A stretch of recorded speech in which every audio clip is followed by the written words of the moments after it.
les gars, j'espère que vous allez bien. Bienvenue sur ma chaîne où je raconte des histoires de meurtres et mystères.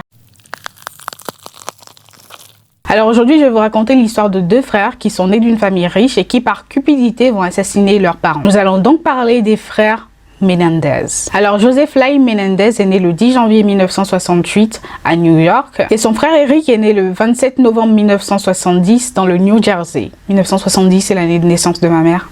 Dingue.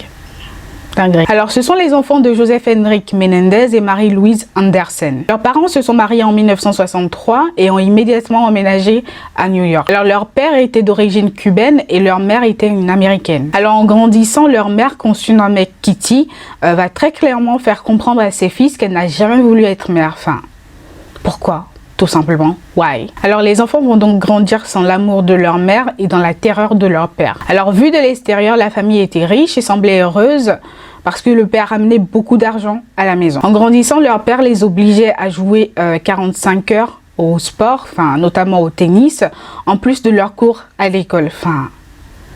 J'imagine pas quoi, 45 heures, vous imaginez, par semaine, en plus des cours que tu as à l'école. What the fuck? Alors leur père, il tenait énormément à sa réputation et il s'en fichait un peu en fait de ce que sa famille pouvait ressentir. Aux alentours de 1986, le père José va obtenir un nouveau poste à Beverly Hills, ce qui va faire que toute la famille va y emménager. C'est ainsi que le soir du 20 août 1989, le couple Menendez, du coup les parents, ils passaient du temps en fait ensemble dans leur salon lorsque leurs enfants vont entrer brusquement dans la maison. À l'époque, ils avaient 18 et 21 ans. Et ainsi, une fois rentrés brusquement dans la pièce où se trouvaient leurs parents, ils vont leur tirer dessus 15 fois et les assassiner brutalement. Après les meurtres, les deux frères vont se rendre au cinéma pour se forger un alibi évidemment et en pensant que les voisins allaient appeler la police tout simplement parce qu'il y avait eu énormément de coups de feu. Sauf qu'en rentrant du cinéma, ils vont se rendre compte que personne n'avait appelé la police parce que je sais pas ce qui s'est passé, les voisins n'ont peut-être pas entendu les coups de feu ou je sais pas quoi. Donc les frères vont se dire bon nous on va appeler la police et ils vont appeler le 911 et leur dire que leurs parents ont été assassinés. Alors une fois arrivés, la police ne va pas vouloir trop malmener les jeunes garçons parce qu'ils se disaient qu'ils viennent juste de perdre leurs parents et que ce sont eux qui ont découvert les corps, tout ça hein. Et donc à ce stade-là, la police ne soupçonnait même pas les garçons tout simplement. Ils s'intéressaient plutôt à la mafia parce que les parents ont reçu des balles dans le genou. Et ça en fait c'était quelque chose qui était spécifique à la mafia. Et vu que le père était énormément riche, la police se disait que peut-être qu'il y avait de l'argent sale qui rentrait par un côté. La police va néanmoins commencer à s'intéresser aux garçons lorsqu'ils vont constater que les garçons dépensaient l'argent de leurs parents sans compter.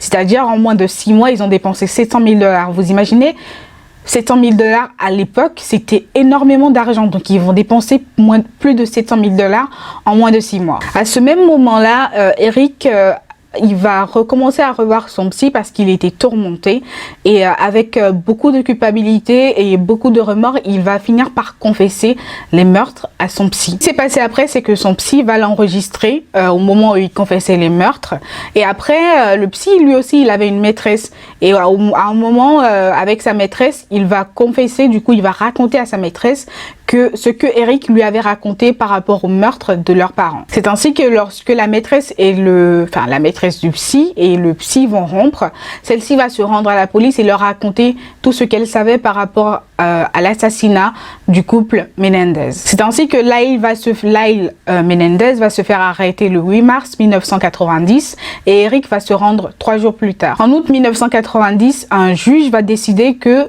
l'enregistrement du psy d'Eric Menendez était valable, était recevable devant la cour parce que vous vous souvenez, je sais pas si vous le savez, tout ce que tu racontes à ton psy est sous secret professionnel tout simplement. Du coup je sais pas comment, par quel miracle, mais le juge va décider que l'enregistrement était recevable devant la cour. C'est ainsi que le premier procès des garçons aura lieu en 1993 et la toute première ligne, la principale ligne de défense des garçons sera que leur père les agressait sexuellement et qu'ils étaient tellement traumatisés et vu que leur mère ne les protégeait pas, c'est pour ça qu'ils ont décidé d'assassiner leurs parents. Ce procès-là va se terminer en impasse tout simplement parce que le jury n'arrivait pas à se mettre d'accord. Du coup, les garçons seront rejugés en 1995 et au cours de ce procès-là, la défense était défendue de parler de la théorie d'agression sexuelle. À l'issue de ce procès-là, les garçons seront reconnus coupables de meurtre et seront condamnés tous les deux à la prison à perpétuité sans possibilité de libération conditionnelle. Et donc voilà les amis, c'est la folle histoire de la famille Menendez. J'espère que vous aurez kiffé. Je vous souhaite une bonne journée, portez-vous bien et faites de bons choix.